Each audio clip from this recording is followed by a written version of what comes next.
All right, welcome everyone. I'm Brendan Schulman, Vice President of Policy and Legal Affairs at DJI. And welcome to our session on the latest in policy developments concerning UAS. I thought that was a terrific morning of stories of innovation and technology working together to improve the world, really. And if you think back to just barely 2 years ago, there were no rules for commercial operations. So all of the things you saw this morning really have been enabled by the regulatory framework that now exists and that the FAA put into place a little more than 2 years ago. And from my point of view, that's really the importance of the policy and regulatory work that we do. You may not know this, we now have a team of 9 people, 9 professionals in the policy space worldwide. And really, we're working for you. We're on your team, advocating so that all of you can fly in more places, have easier access to the technology, and live under a reasonable set of rules and requirements. And I'm really glad to say we have an amazingly distinguished panel here today to bring you perspectives on the latest on what's going on in Washington and at the state and local level. I'm just going to very briefly introduce them.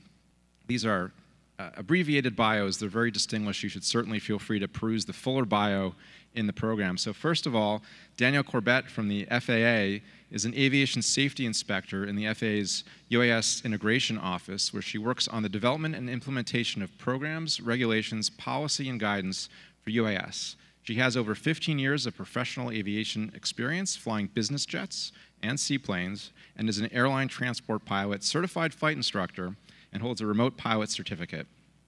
Next to her, we have Brian Wynne, who's president and CEO of the Association for Unmanned Vehicle Systems International, also known as AUVSI, which is the world's largest nonprofit organization dedicated to the advancement of unmanned systems and robotics. Next to Brian, Diana Cooper is the Senior Vice President of Policy and Strategy at Precision Hawk. Prior to joining Precision Hawk, Diana, sort of like me, if you guys remember my earlier years, led a UAS practice group at a leading law firm. She serves on various UAS industry and advocacy advisory boards, has testified on UAS policy before the Senate Commerce Committee, briefed the House UAS caucus on issues affecting the drone industry, and participated in White House meetings on UAS. Next to Diana, Jazz Banga, who has the coolest name on the panel. Jazz is CEO and co-founder of Airspace Systems, which is a Silicon Valley-based company leading the development of aerial security systems for enterprise. Airspace uses AI and advanced robotics to create fully automated, always-on solutions that deliver long-range detection, instant ID, dependable capture, and safe removal of unauthorized or malicious drones. It's a little bit of an interesting angle, I think, today from the counter-UAS space, which is probably not the term you prefer, but maybe we think of it that way. And last but certainly not least, Andrew Elefant from Kittyhawk. He's the Director of Policy at Kittyhawk, an enterprise drone operations and management platform backed by Boeing. Andrew's a licensed attorney in California, so you've got 3 attorneys up here. And he holds a commercial drone pilot certificate and a private pilot certificate with instrument and multi-engine ratings. So I think we've got 3 lawyers, a number of pilots, and all of us experts on the latest and greatest coming out of the policy world on UAS. What I want to do is sort of do a very quick, broad scope of some of the most exciting or challenging issues that we're facing in the policy world. So I'm just going to ask the panel, sort of open-ended, very quick, what's the most, if there's one most exciting upcoming UAS policy development, what would that be? Jazz, do you have an idea? I think not being scared of going to jail for shooting down drones is a really good thing. It helps a lot with getting investors and more people on the team. Cool. And what's the most challenging UAS policy development? In other words, what's going to be the hardest thing for policymakers to get right? Well, state and local concerns that have really led to some terrible proposals on the Hill over the last couple of years that we valiantly fought off successfully and are now dealing with in other areas like the Uniform Law Commission has been one of the most troubling threats to the industry over the last couple of years, and I think we'll get into that a bit more soon. Yeah, we're going to hit all these things in depth. What about the most beneficial upcoming policy development to operators? I think the most beneficial will be the building of the UTM, and I think what I mean by that really is more automation on our side, on the FAA side. You guys are doing all the automation of the systems, and we're starting to automate our processes. Is there a policy issue that will solve the biggest problems? What do you think, Brian? Well, I'll say remote identification is certainly the thing that we can do that will solve the most number of problems that we have right now. There's a lot of concern out there about anonymous flying, which we're kind of all doing by default because we haven't codified what systems we're using to identify either the platform or the pilot. So I think getting that in will alleviate a lot of the concerns that are out there. Great. And finally, what's the issue you're most worried about in the policy world? Anyone have? Andrew? Yeah, I think one thing that I'm concerned about is overreaction to unforeseen events. I think we've seen a lot of very measured, careful progress over the last couple of years, and I think something that unforeseen could definitely be a challenge to manage that reaction. Great. So we're going to do a deeper dive on many, if not all, of these issues. And I wanted to start with, I think, the most significant recent development in the policy world, and that's the Faa Reauthorization Act, signed into law earlier this month, really a culmination of a lot of work by Congress and industry. And I want to sort of pose that to Danielle from the FAA perspective. What is the Faa Reauthorization Bill? Why is it important? What does it do for you in the industry? I think at first glance, it's really a testament to the collaboration. That's a word that's been used a lot this morning that the FAA has had with the industry and with Congress. And so we're seeing it as a very good thing. It's got a lot of enabling provisions in it for operations, and it also addresses a lot of the security concerns. Practically speaking, it's great. It gives us 5 more years of spending, which gives us flexibility in how we're doing that. When you take a look at what it covers a lot of the stuff that we're already working on, which is good news in that we're moving in the right direction and that we already have a head start on getting a lot of those initiatives off the ground. We're already working towards them. And it reaffirms our implementation plan. I do have a slide that kind of shows this plan that we've been showing for a number of years that shows all the regulatory hurdles. And the reauthorization touches on a lot of them. For an example, it reaffirms the integration pilot program, and it talks about giving us authorities for using voluntary consensus standards and performance-based regulations. That also speaks to the collaboration that the FAA has with the industry, which is really important. One of the largest provisions in the reauthorization is the repeal of Section 336, which was the special rule for model aircraft. And that's been replaced by a new rule called Section 349, which is a very good thing. It puts all UAS operators on the same page with regard to airspace access. And when everybody's on the same page, then we're able to more quickly assess risk and enable more complex operations. So I think that's a good thing for everyone. And it also affirms our ability to use our existing authorizations, or excuse me, authorities to enable operations now. So we're doing all of these things at the same time. So rather than looking at this as a linear line towards some final end, we're able to kind of mix and match now to try to get you guys up and running. As far as security goes, and I know we're going to touch on this a little later, one of the biggest things is the counter-US authorities for DHS and DOJ, which there's been a lot of news about recently, and I'm surely touch on in a little bit. Great, thank you. So from the leader of the largest UAS industry organization, Brian, what's your perspective on the bill and its importance to commercial operators, to the people who've attended AirWorks? Well, looking at this, I'm really glad I don't work for the FAA. And I'm really glad Danielle is here because I think at last count there are like 240 things that need to be done in response to Congress, I think in the first 6 months. And she's laughing, but she's laughing mirthlessly. And I think that always happens with bills. That there's we're only going to do this once in 5 years, which is a blessing. That hasn't been done in decades, that the FAA has been authorized for that long. So that's a really, really good thing. But Congress, of course, wants to direct how the money is being utilized. And Congress really, in some ways, is the last place in the world you want trying to figure out the sequence of what needs to be done. And we've seen that even industry and the FAA working together sometimes don't get things in the right sequence. Remote identification, flight over people, you know, that was a classic example of we needed a remote ID before we could do flight over people, according to the security agencies. The good news is we've now got it kind of, the dam has broken. That's a lot of work for you guys and for industry in collaboration.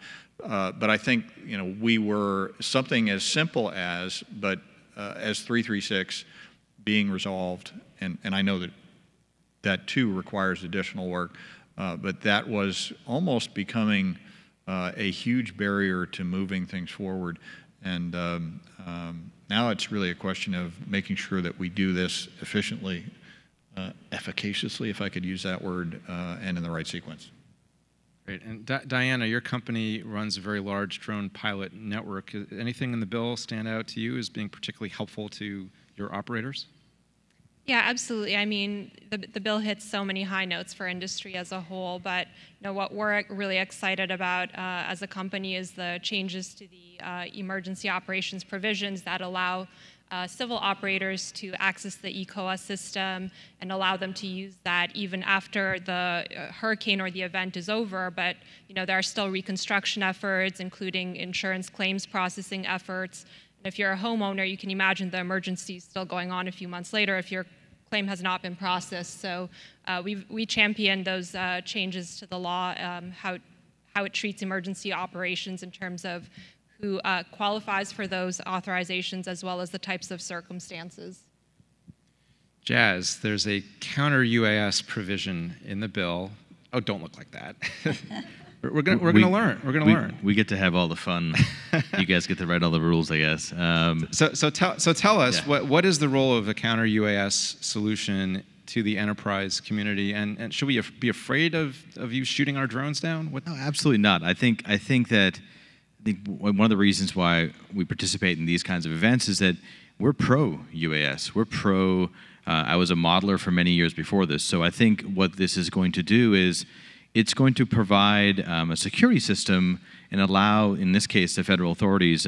We just recently protected the World Series.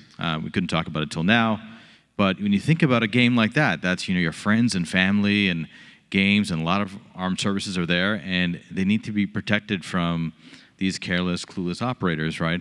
And some of the really, you know, bad folks. So I think what it'll do is it gives the federal folks authority to start thinking about how they're going to react as a last resort. You know, I think shooting down a drone, while it's fun, it is the last thing you want to do. And even in the case of the World Series, we had many drones flying in Boston and in Los Angeles.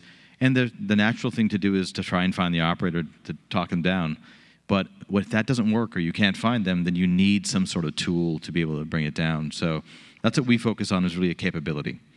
But what's happening is the three sections in this space, detection, ID, and then mitigation, are going to be, it's going to be in that order. You're going to detect first.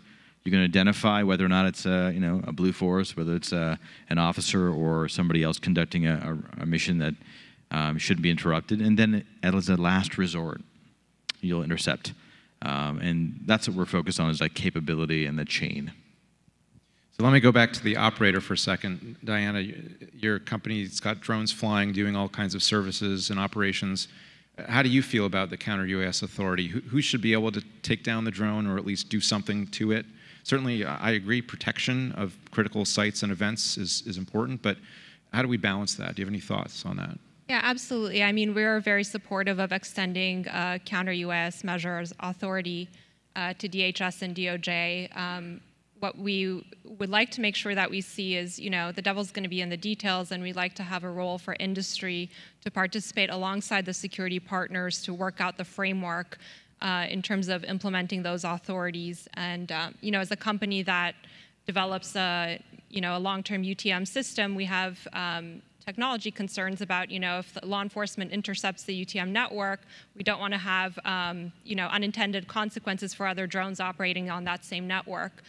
So what we're really looking forward to is a partnership among industry and the security partners make sure the right privacy as well as security and safety implications are moving forward with this framework. If I could add something to that, really, the way to look at all these counter-UAS systems is to think of them as access control systems. So think of the HID card you have to get into your office. 99% of the time, it's to enable people to use that airspace, or in that case, walk through a door.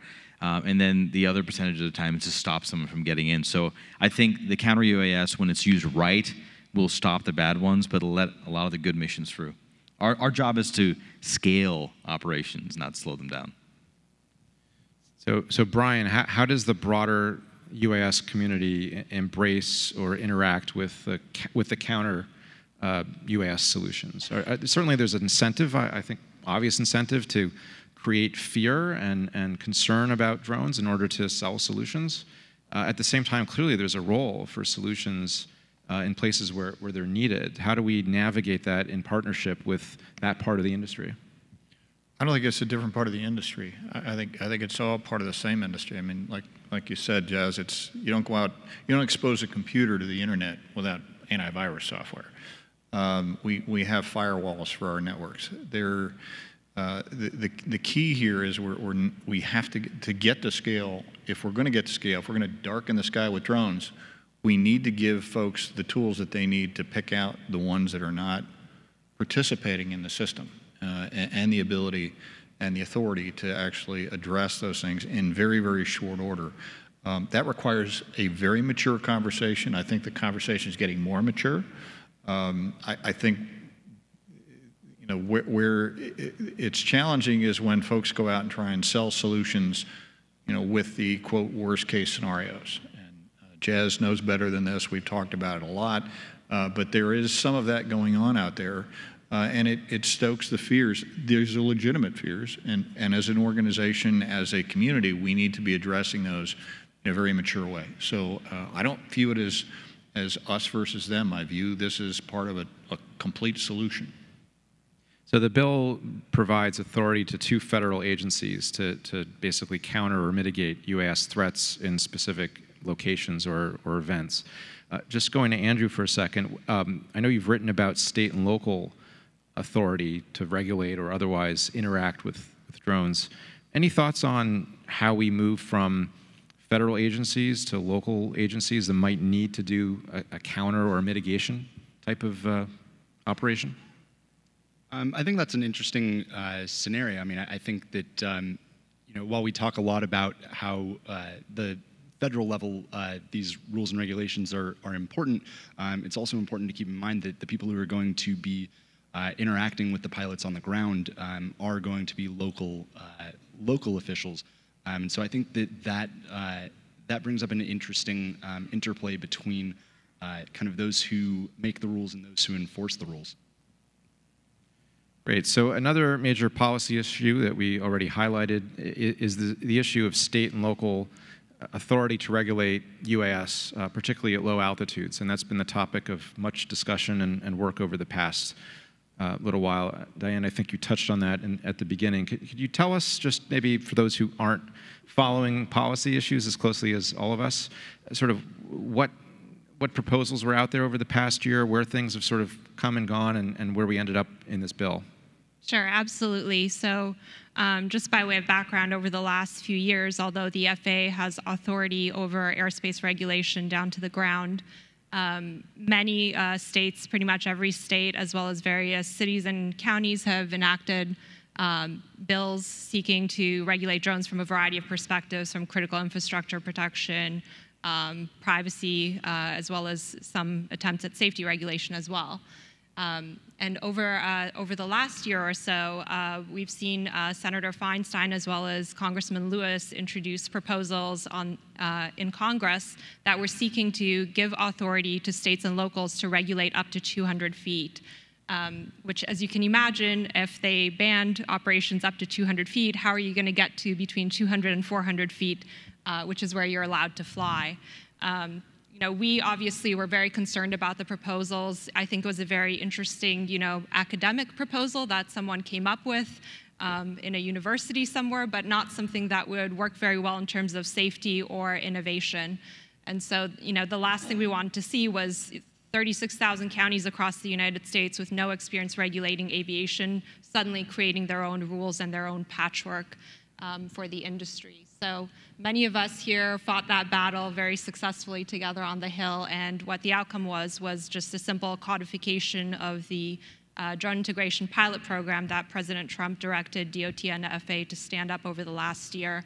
And that really creates the perfect testing ground for industry to work in partnership with state and local entities to promote beneficial operations in their local communities and get people comfortable with the technology and solicit input, as opposed to taking away the FAA's regulatory authority and granting that at the local level.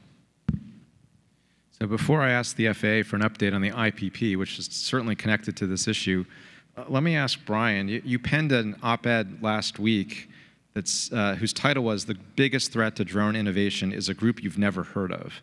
Can you tell us, I think we should hear what that group is and what you're talking about and where things stand. Yeah, and I did that with Gary Shapiro, the head of the Consumer Technology Association. The group is called the Uniform Legal Commission, Legal Counsel Legal Commission. And ULC is they're a bunch of very, I think, well-meaning lawyers. If that's, sorry, I'm up here with lawyers, so I was going to say if that's not an oxymoron. We all mean well. We don't always I came real close to going to law school.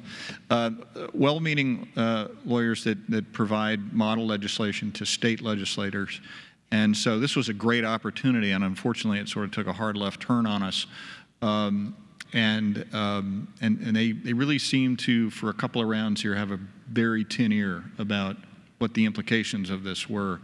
And I think it was kind of going in a direction. Over the weekend, the skies opened, the lights started to shine in, and they started to sort of back up to some basic legal principles of, hey, you really don't have a claim of some sort of if you can't demonstrate harm, then you can't prevent people from doing certain things. So that's a ray of hope.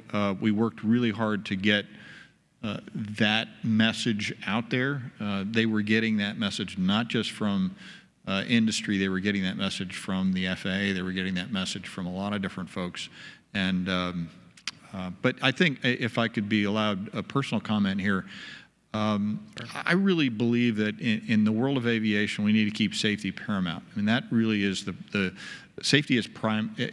We're always on some continuum of safety, privacy, security, but to me, federalism is a completely false premise in this particular regard. And I'll say it from this perspective.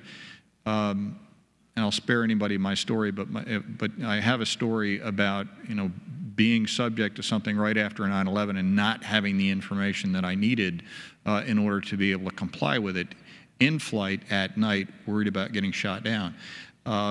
If we're going to have every single mayor in the country be responsible for designing their own airspace, it begs the question of, how do you as operators know what they want or what they're preventing? So if they're going to draw a polygon over a school, from 200 to 400 feet at a particular time in the afternoon or during the day, you need to know that that polygon exists, and we need to be able to stay out of that polygon. What system are we using for you to be able to utilize to comply with that? And that question has to be answered first. I think the question of whether or not a local mayor or local authorities should be given something, perhaps under delegated authority from the FAA, some kind of authority to control what's happening over the airspace, is a perfectly legitimate argument and something that I think the IPP is designed to address, and hopefully will continue to move that conversation down the road. I just wish we could get away from concepts like federalism, which to me beg other questions about safety that I know this community can solve. I am absolutely certain this community will come up with systems that allow for people at the local level to do their jobs, and in concert with us as industry, you as operators, will keep that airspace safe. And from the DJI perspective, certainly agree we need to figure out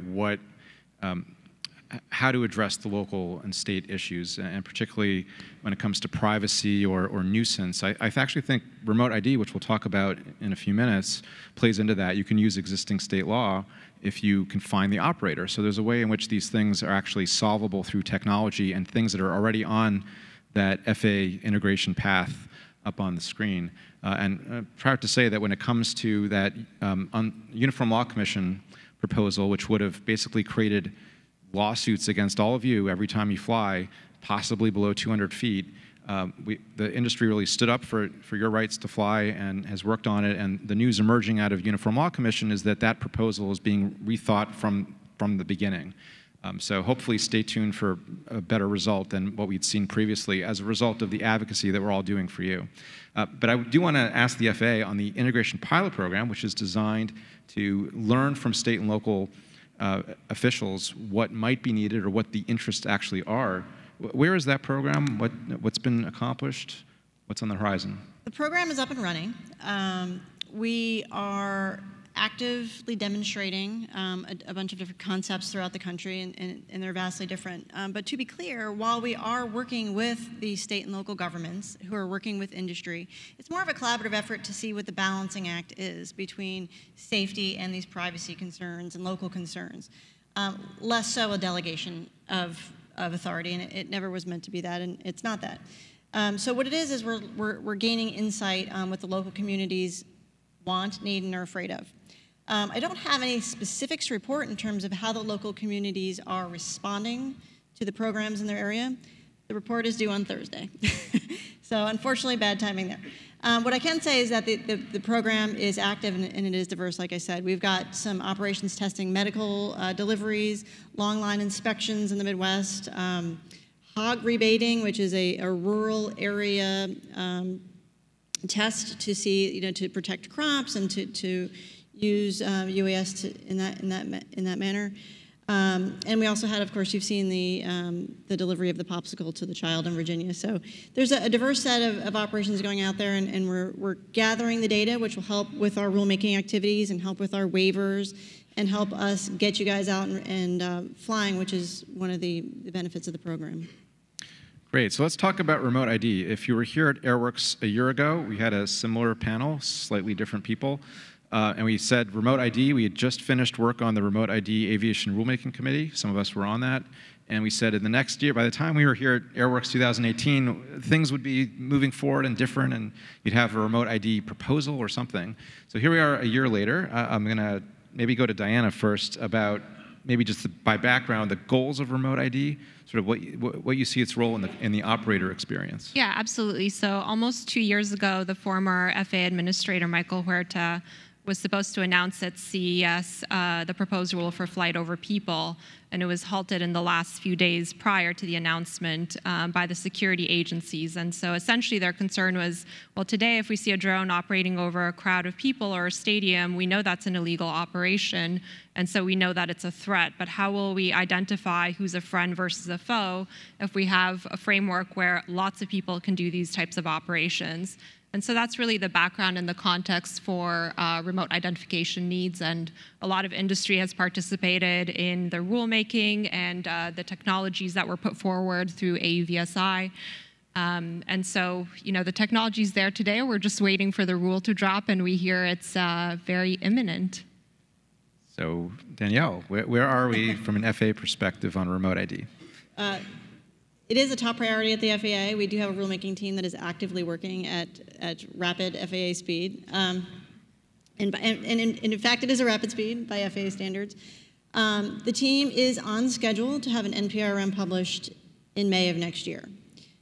So it's not quite where we hoped we would be. But what it is, it is meeting its intended goal to help balance those safety and security concerns that will pave the way for operations over people, which I know we're going to talk about, but we may see prior to remote ID. Andrew, should commercial operators have any concerns about the costs or burdens or other aspects of remote ID that might be coming? It's a little too early to tell, but I think the short answer is I wouldn't worry too much yet. I think a lot of the implementation costs will be will be in the vein of encouraging compliance. I think that the regulators are a little bit wary of imposing costs that aren't going to be able to be met, and so I think that for the time being, the end result is going to be that the FAA and regulators will want to create a culture where it'll cost less to comply than it will to operate outside of the system.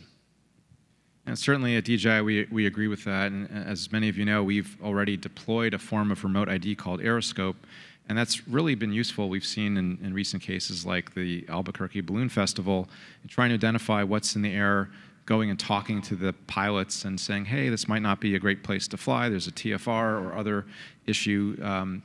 And also learning from remote ID systems that exist today, what should the response be? You know, if you're an airport or a police department, do you need officers on bicycles to go and talk to the drone operators, or do we need to do more education or geofencing or something else? So we're glad we're already providing solutions to this real need, and certainly await for the official solution, which I hope will be similar to Aeroscope in the sense that it doesn't cost anything for the community to comply. It's easy, it's automatic.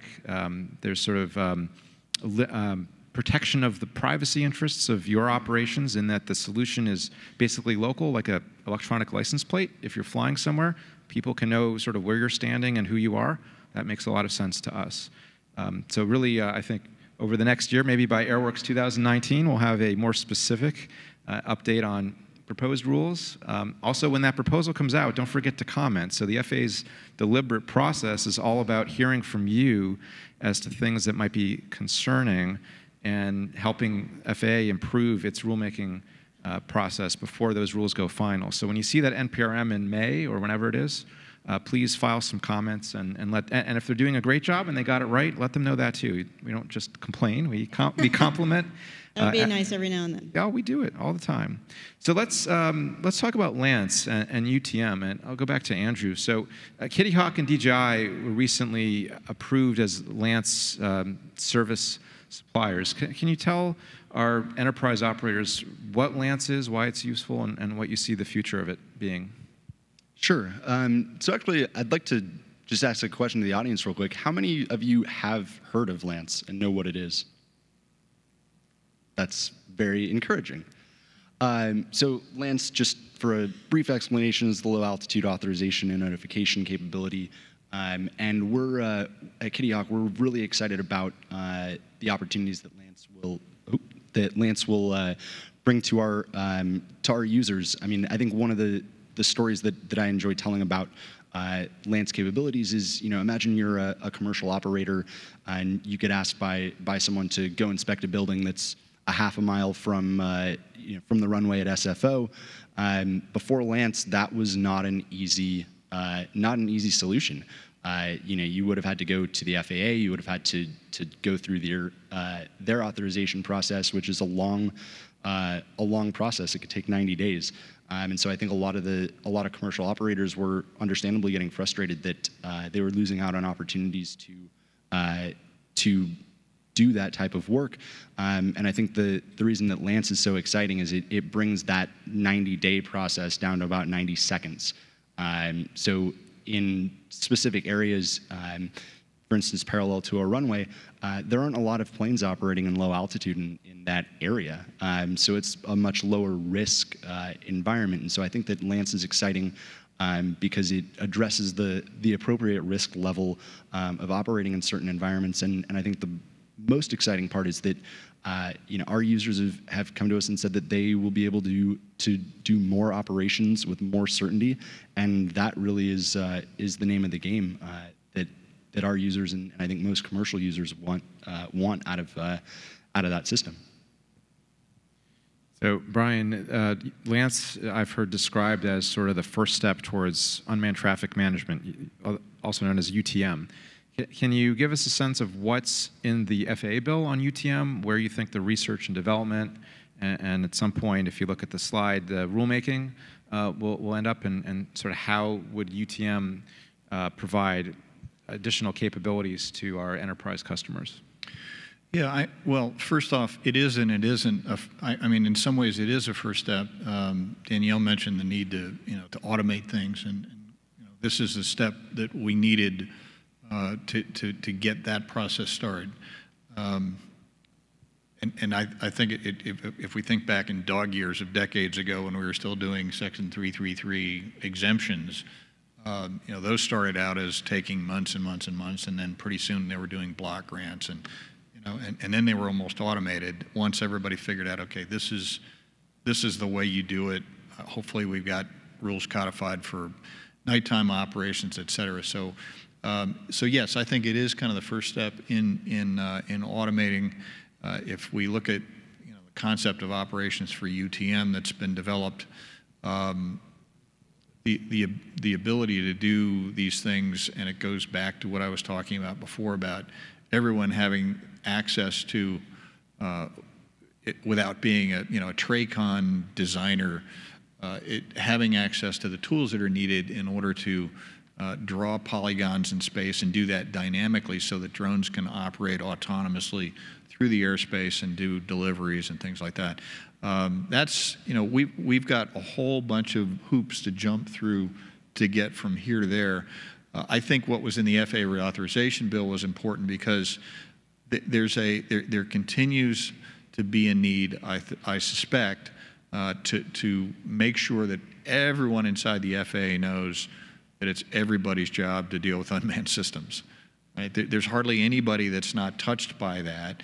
And if we think about unmanned systems as just the next step on a continuum of automation that goes all the way up to cargo jets and someday, things that we fly in ourselves, then yes, we all need to be thinking about how do these things operate in parallel? What step follows the next step? How do we build confidence in automation so that over time things can get to where we know technology will take them?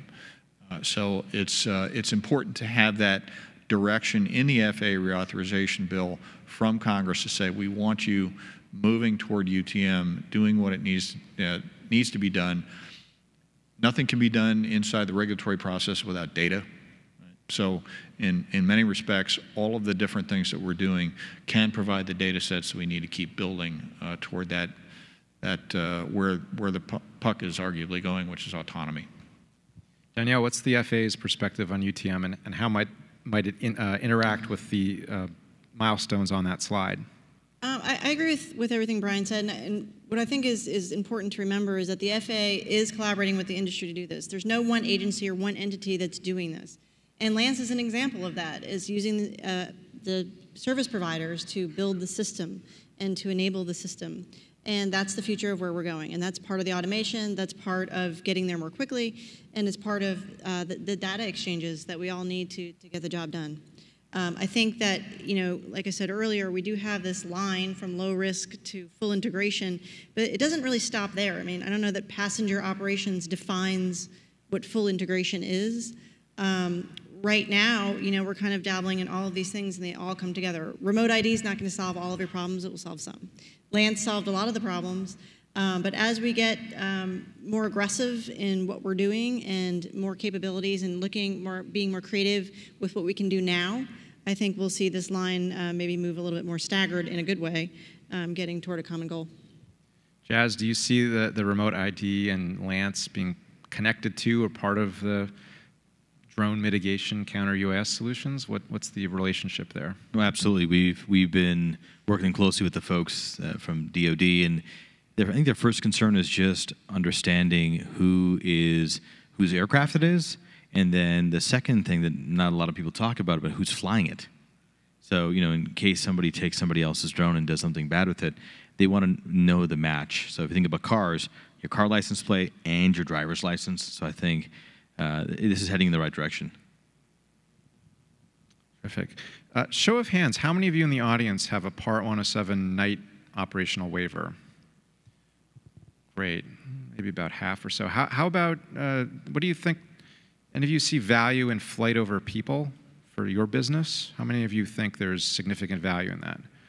Great. If I could ask Danielle for an update, where are we on sort of waivers for those and maybe other types of operations beyond Part 107? And then also, at what point will we see a rule for night ops and flight over people? Does anybody have an ops over people waiver? You're one of the 20. Congratulations. In the back. Yeah, so ops over people, so a few statistics. We've got 20 ops over people waivers out there now out of over 3,700 requests. Night, we're doing a little bit better, number-wise, not necessarily statistically. We've got 2,000 night waivers out of over 9,000 requests. So our percentages are improving. We've taken a lot of steps to help the waiver process go better for you. We had the waiver webinar series over the summer that kind of walked through the individual parts of 107 that are waivable. And we published the waiver safety explanation guidelines to help explain when we say, bring us your safety case, not your business case, what that means. A lot of people don't really know what that means. So we're trying to help you. Our job is not consultants. It's to help you get us what we need to help you. Ops over people, we've talked about this a few times, is actively in federal final coordination. We should see an NPRM soon that will include provisions for night as well. Now, while it's a notice of proposed rulemaking and not a final rule, there's still value there for you guys in a number of ways. One, you get to comment on it, and we need your feedback. Two, you can kind of get some insight on what the FAA is thinking and where it's going. So you can start preparing for it and start filling out your waiver requests accordingly. And when we get there, when we get to better waiver applications, even in advance of the rule, it frees up resources on our end and enables you guys to get out there flying more quickly. So there is some value in the NPRM, although it is frustrating that the rulemaking process takes very long. I would say that the ops over people rule is imminent. That's as far as I can go. That's great to hear. You may have heard we released a drone with a strobe light on it, so hopefully we're anticipating that there will 3-mile visibility light. Coincidentally, 3-mile visibility. You may recognize that number. So certainly we're looking forward to a future where people can routinely do night operations and clearly will save lives. We're already up to 196 lives saved, people rescued using drones around the world. So if we get more of those operations happening, we really think the benefit will be even more than it is today. But from an operational perspective, Diana, what do you see benefit to ops over people, night operations, and beyond? Absolutely. So our company holds night operations as well as a beyond line of sight waiver, and we'll look forward to operations over people in the future. From our perspective, there's a lot of missions that we fly during the day that are just as beneficial and sometimes safer to conduct at night. If you want to do a bridge inspection, there's less cars on the road. Makes for a better experience in terms of conducting safely. So a lot of the same applications in agriculture, energy, infrastructure will benefit from the ability to fly at night. Similarly with flight over people, it opens up a lot of urban applications and helps us move towards the future of package delivery, UTM, and other exciting things. Great, and certainly like all other rulemaking, when you see that notice of proposed rulemaking, you'll probably have about 60 days to file your comments. And for flight over people, I anticipate there will be a parachute requirement for drones of a certain size, and so that that means costs and burdens and product choices that you may or may not like. So certainly get engaged when you see that proposal come out imminently, and make your voice heard. Obviously, we'll be doing our best as your industry advocates to keep those burdens and costs as low as possible so you can go out and do all the great things that you're already doing. Let's talk about critical infrastructure. I think this cuts across really all the things we've talked about. The need to protect critical facilities from inadvertent or potentially harmful UAS operations. In the short-term extension that was a prelude to the FAA bill in 2016, Congress created what was called Section 2209, directing the FAA to create a process so that facility owners could apply for a flight restriction of some kind. So basically, if you own a power plant or if you're a state government that has a dam facility, you can go to the FAA and say, hey, we're worried about drones. We need some kind of assurance here. Brian, can you tell us sort of how that might address some of the concerns that we've heard and where things stand? And is there anything in the new bill that moves us forward on that? The I understand in the new bill that there's one more thing for the FAA to do, which is to kind of narrow this down a little bit. So critical infrastructure, this is fixed infrastructure. In other words, they're obviously a baseball game, might move around it with Boston, LA. So, but nuclear power plants generally don't move around, not yet anyway. And there have been some instances where anecdotally, police have rolled up to the fence and said, "Hey, we're looking for the guy that's flying around your cooling tower," only to be told that's our operation. So I think it's quite interesting that it comes back to who's flying that drone. Is it an authorized operation? And currently, nobody really necessarily. Law enforcement don't really have the ability to tell one from another. So, but this is a tough one where we've got to find a balance. And on the one hand, we understand that we don't want anybody flying over an open pond of former cooling rods, right? There's inherent risks in certain areas where you're not going to want anybody flying. So being able to not only designate those areas, but also potentially be able to mitigate if someone flew over those areas that wasn't authorized to do so. This is in everyone's interest. But by the same token, we don't want it so broad that quite literally anybody could come forward with a case and say, this isn't moving, and we think it's critical infrastructure, and now we've got a whole bunch of people in a lawsuit. So that's the idea here, is to try and get that narrowed down, and once again have that process move with a little bit more speed than I think typically has been the case. Jazz, why not just equip them all with counter-UAS measures and be done with it? Isn't that the answer here? That'd be great for business, I'm sure. You're welcome. I don't think that's... I'm done. Basically, I don't think that's the answer, though, because I think the issue is some facilities are super sensitive, that they do want to say, hey, it's a nuclear facility or some sort of a military facility. Yeah, you want to be able to take things out right away. But I think that, again, coming back to the access control idea, which is you're going to first want to know what's coming and going in your airspace, and then that consists of detection and ID. And so those are the first two priorities that these facilities have. We've seen it even from our customers. They first want to do that because a lot of them want to use drones. And so if you think about dangerous jobs at these critical facilities, like inspecting a smokestack or all the crazy things that people rappel off of helicopters, I don't know, those crazy nuts are that do those jobs. But you look at those dangerous jobs that are replaced by drones, they don't want the drones usually on their facility because they don't know how to verify it's theirs or somebody else's. And so I think detection and ID is going to be the first thing, and then you'll see mitigation once they feel a little safer with it. Andrew, what's the role of software solutions in this balance between permissible flight locations, sensitive infrastructure? Do you see software playing a role?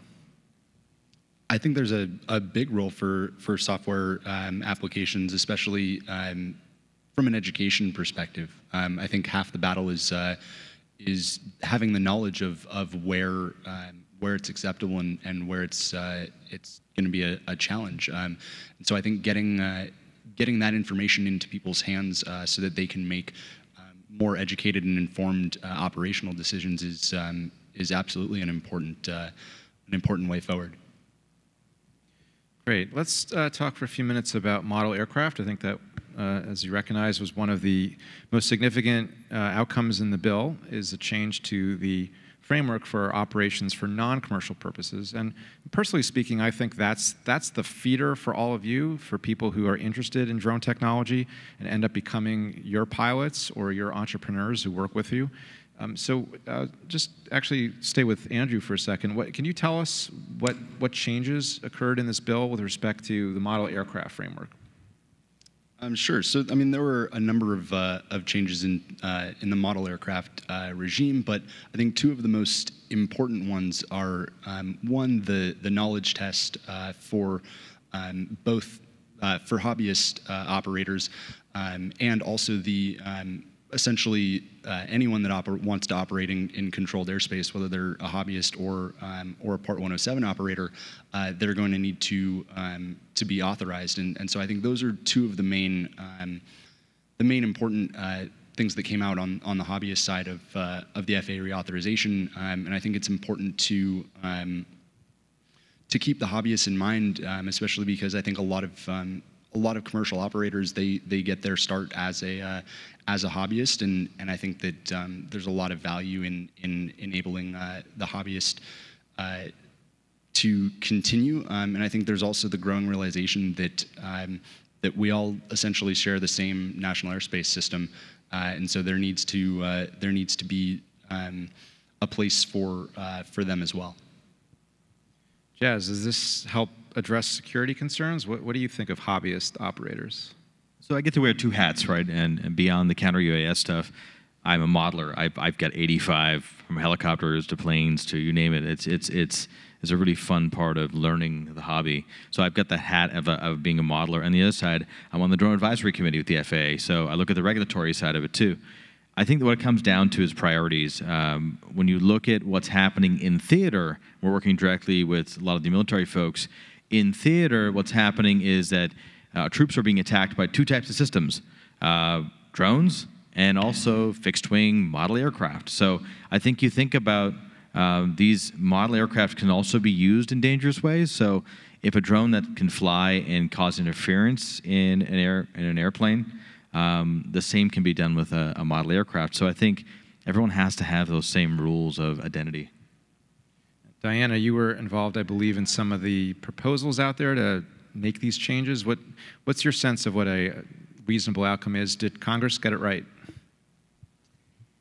I don't think Congress got it, got the optimal mix of the right balance in terms of, ensuring compliance and promoting compliance with the system. I think it's slightly heavy-handed because it does really open up the entire modeler and recreational community to the full spectrum of regulations in the future.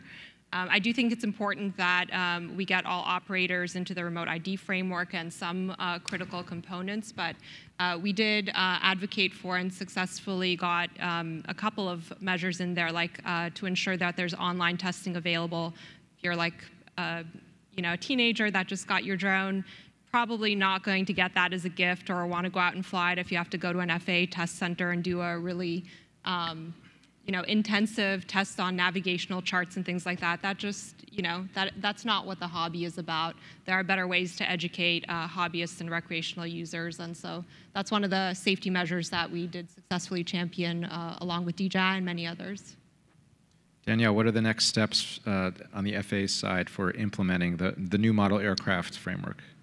So the FAA rapidly formed an implementation team for the new rules. As Diana said, the rules are specific in some areas, but leave some open areas in others. So the first thing will be to look at how we're going to change the airspace authorization process to make it the same for everyone, or at least similar.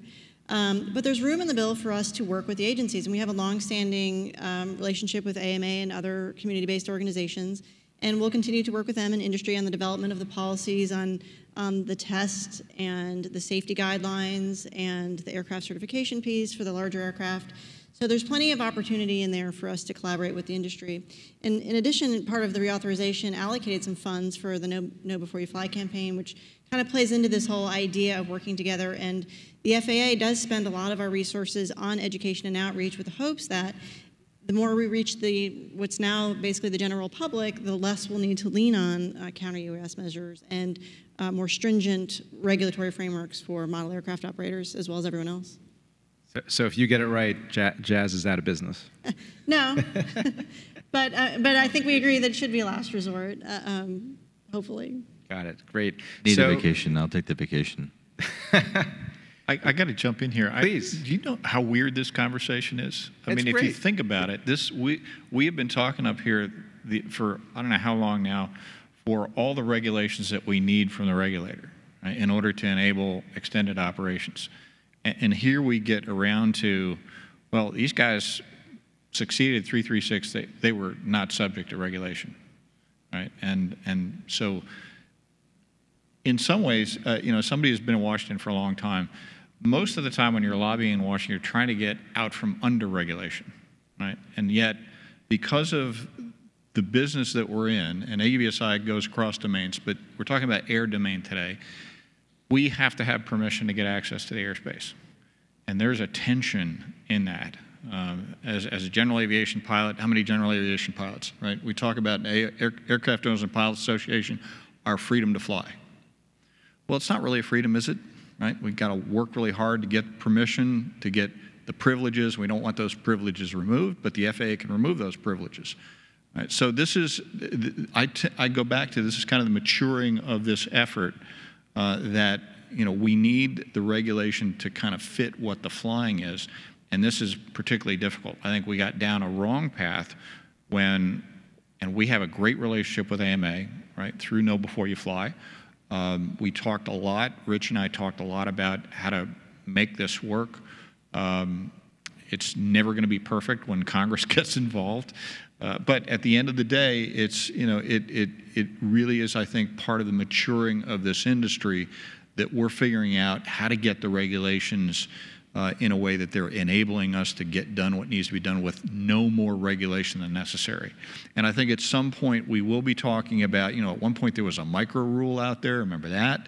Anything under two pounds, et cetera, et cetera. I think as the data sets get better and as the community gets better and we embrace this idea that we have to respect our privileges and the privileges of others and follow rules, I think we'll see a deregulatory effort, right? That's not a risk. We can deregulate that. And I'm hoping I'm around long enough to see that happen. Thank you. Great perspective. So we left a few minutes for maybe a couple questions. While the microphones go around, I'm just going to put up Danielle's next slide, indicating ways in which the FAA can help support your operations, particularly in the public safety area. Would you like to say a bit about that? Yeah, so I mean, there's a lot of information out there, and it's not always presented in the easiest possible way to find. So there's a couple links here. The first two are for, the first one is for the drone zone, and that's where I'm sure you guys are all familiar where you do your registration and waivers. The waiver webinar series there, like I said earlier, was an effort over the summer. I think it was like a 9-part series. It touches all the different waiverable parts of 107. So you can go back and watch those videos. And I will say now that we're launching a second series of webinars in January that will address all airspace issues, everything from identification of airspace to lands and how to get authorizations. If you have questions about public aircraft operations, which is probably the most misunderstood regulatory framework, there are some resources there for you. Great, thank you. We've got a microphone right there in the aisle. Maybe we'll take the person right next to it. Good afternoon. Hi. My name is Larry Lopez. My question is the as an aircraft technician, pilot, SUAS operator, do we foresee aircraft maintenance applications going to incorporate drones at some point in time? Well, I'll answer first. We did a great demo yesterday with American Airlines here at Dallas-Fort Worth Airport using our new Mavic 2 Enterprise for inspection. Were you thinking of a different application or that?